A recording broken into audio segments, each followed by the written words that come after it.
Cool, we're back, and in this video we're going to implement the bulk of echoing to files in append or in override mode. Cool. So I'm gonna outline the main logic for the do echo, and we're going to expand this as we go. So do echo, what is it gonna do?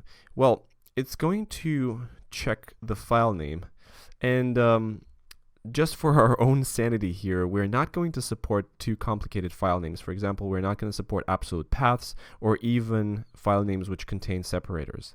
We're assuming that we're saying something like echo something to some file, given that some file is already in my current working directory. So we're not going to support some paths like this.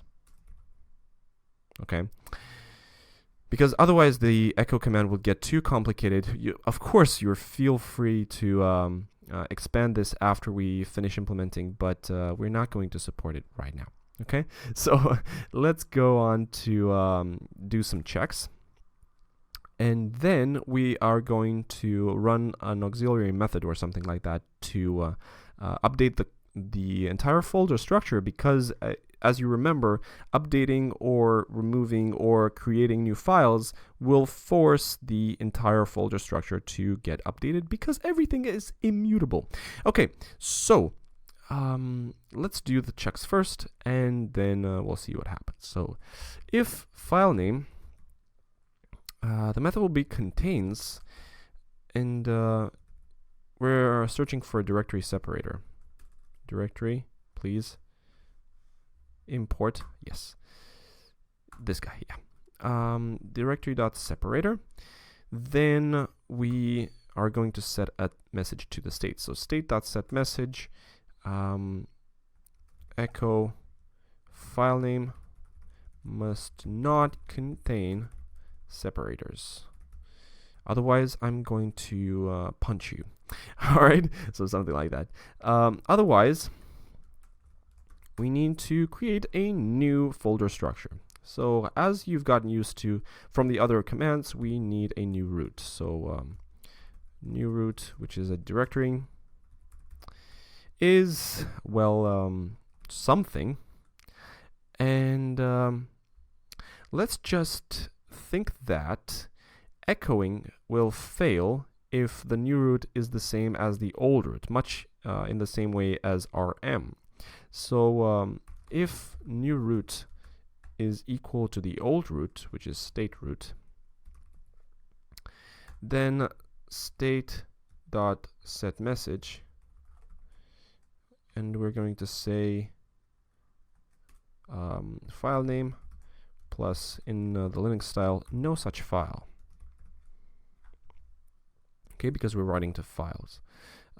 This will trigger, for example, if we're trying to echo to a folder, and we're going to check that in in what I've put in the question marks here for. So we are going to set a message with no such file, and otherwise we're going to create a new state. So state applied with the new root, and the new working directory, which is new root dot, I think it's called find descendant, yes, and the old root's path I need. So state wd, this is the old root folder, and get all folders in path. Okay, cool. So we need to implement this question mark. So far, this logic isn't really all that complicated, but this guy, yeah, it is. Cool. So we need some kind of auxiliary method. So let's call this get new root, or get root after echo, or something like that. And what do we need? We need the current directory, because this guy, being a method that will update the entire folder structure, is 99.99999% chance to be a recursive method. So we're going to pass in a current directory, which is a directory. Then we're going to pass in a path to navigate to, so path, which is a list of string, our favorite data structure, and the contents to append to, so or to write, so contents. Then we need the append mode, which is Boolean. Yes, because we need to pass this on as well. So contents will be a string. And so the current directory, path, contents, and append. Do we need anything else? Probably not. We're going to add more if we need. So this will return a directory. Sorry for the long line. I'm using an exaggerated font. On your screen, it's probably going to look more decent. Cool. So get root after echo. Now, we need to decide on the logic of this method. So the logic is going to be the following. I'm writing comments here, but we're basically going to transpose everything in here to actual code. We might as well write actual code, but let's just do that for the sake of clarity. So if the path is empty, I was almost going to write code. So if the path is empty, then fail. Fail meaning returning current directory. All right. Otherwise, if path tail is empty, so no more things to explore, equals path tail is empty, then we need to find the entry to navigate. Okay. Not find the entry to navigate, but find the file to create. To create or add content to. And if file not found, then create file. Otherwise, if the entry is actually a directory, then fail. Otherwise, just replace or append content to the file. And yes, replace or append content to the file, and replace the entry with the file name with the new file which was resulted after the process. Okay. Cool. After we've done that, then we should be good. If no more things to explore. Otherwise, if there are more things to explore, then we need to find the next directory to navigate. Right? And it's always going to be a directory, so we are going to call get root after echo recursively on that. Okay, then we are just gonna check if that thing failed, if the recursive call failed. So if recursive call failed, then fail as well. Otherwise, just replace entry with the new directory after the recursive call. So this is going to be the crux of the method here. Okay, so let's just transpose this into Scala code. So if path is empty, then fail, which returns current directory. Cool. Otherwise, if no more things to explore, so if path tail is empty, then we need to find the file to create or add content to. So let's create a value called dir entry, because we don't know if it's a file or a folder yet. And that's going to be current directory dot find entry with the name denoted by path head. Okay. Now, if this thing is null or can't be found, dir entry not null equals null, then I need to add a new file.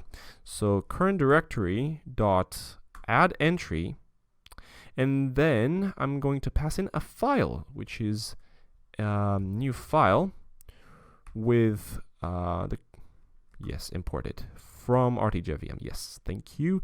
And we're going to put in the current directory.path as the file's parent path. Let's just add this here. For readability, because my lines are exceedingly long.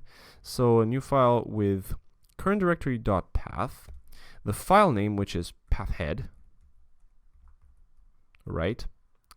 And the contents that I want to create, because even with append or overwrite mode, I still need to add the same contents to this file if the file cannot be found. The file must be created. Okay, so I think my lines are not that long anymore. Otherwise, dir entry is not null, so it can be found. So if dir entry by any chance is a directory, is not a file, then I'm gonna fail, right? Right, so we're here. If the entry is actually a directory, then fail. Actually, let's bring this down because we need the explanation as well. Okay, so if the entry is actually a directory, then fail. So current directory. Otherwise,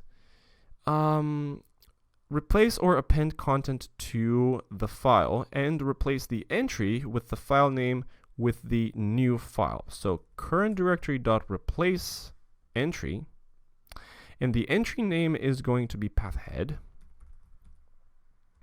right? And the new file obtained from replacing or appending content. So dir entry, actually we need to create a new file, but creating a new file will actually be done from a method, I think, because it would make the most sense. So dir entry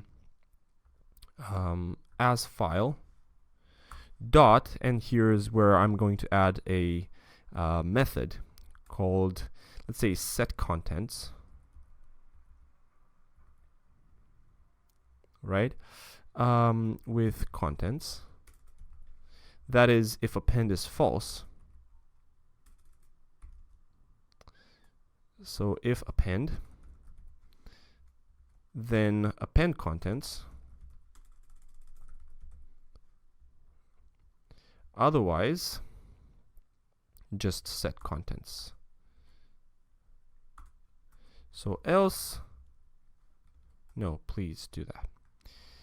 Keep the indentation so that we are easier to read. So current directory replace entry the path head, and dir entry as file set contents. And the append contents and set contents are going to be methods that I'm going to add in the file class, and they're going to behave the same or in a similar way as we did for the set message method in the state class. So I'm going to go to file, and I'm going to create these little methods. So def set contents with new contents as a string, and this will be a new file. And the implementation is going to be new file with the same parent path, the same name, and with the new contents. This is going to be pretty straightforward. So parent path, name, and new contents. And the append contents, new contents, which is a string. This returns a file as well. Let's just call set contents with contents, the old contents, plus a new line. Yeah. Plus \n plus new contents. New contents string.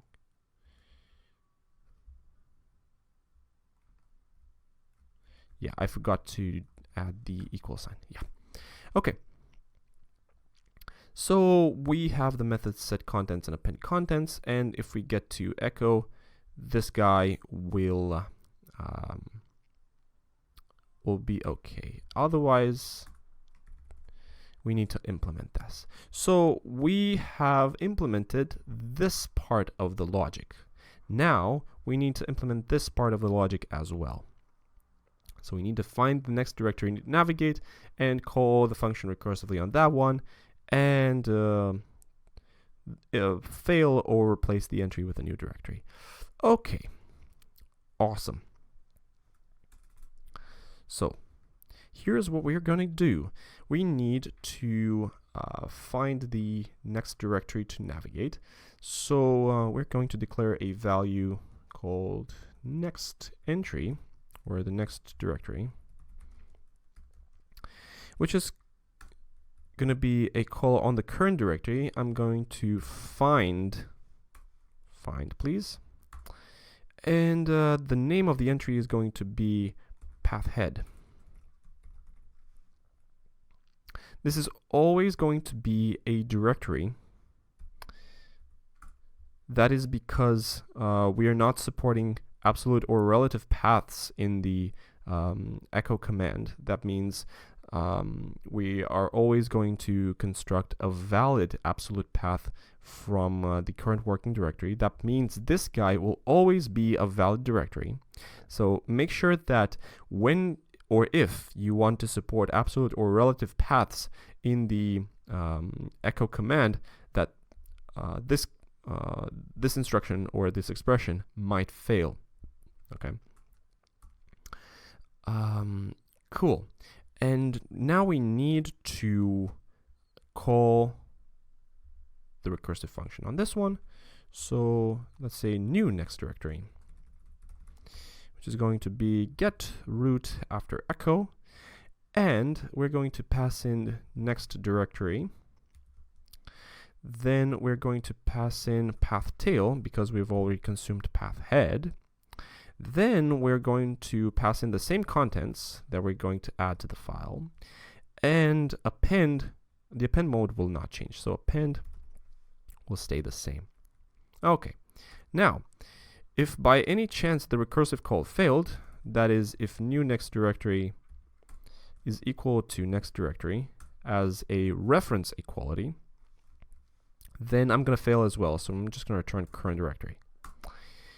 Otherwise, replace the entry with the new directory after the recursive call. Cool. So otherwise, current directory dot replace entry, and the name is going to be denoted by path head. And the new entry is going to be this guy, which we just obtained from the recursive call.